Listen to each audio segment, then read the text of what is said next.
In today's video, I'm going to teach you how to block someone on Meta Business Suite. This is really useful if you're managing a Facebook page or Instagram account for a business and you're dealing with spam, harassment, or messages that just aren't appropriate. Blocking a contact can help you protect your brand's inbox and give your team some peace of mind. I'll walk you through the process step by step, and you can follow along on your own screen. First, open Meta Business Suite in your web browser.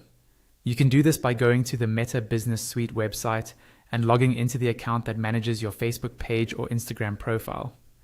Make sure you're in the correct business if you have access to more than one, because blocking will apply to the page or profile you're currently working with. Once Meta Business Suite has loaded, look at the menu on the left-hand side and click on Inbox. This is where all your messages from Facebook, Instagram, and sometimes even WhatsApp are collected in one place. Give it a moment to load if you have a lot of conversations. Inside the inbox, you'll see a list of chats. These may include messages, comments, and replies from different channels. Scroll through this list and click on the chat from the contact you want to block.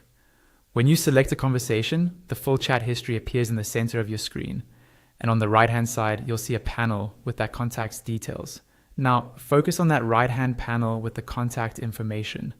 At the top of this section, you'll see 3 small dots, usually arranged vertically. These dots open a More Options menu. Go ahead and click on the 3 dots. This menu is where Meta groups additional controls that aren't immediately visible in the main interface. After clicking the 3 dots, a drop-down menu will appear with several actions you can take for this contact. Look through the list and click on Block. When you choose this option, Meta may show you a confirmation prompt explaining that this contact will no longer be able to message your business through that channel. Confirm the action to finalize the block. Once that's done, the person you blocked won't be able to contact your business via that specific inbox. You can always return to these settings later if you need to review or adjust blocked contacts. But for now, that's all you need to do to successfully block someone on Meta Business Suite.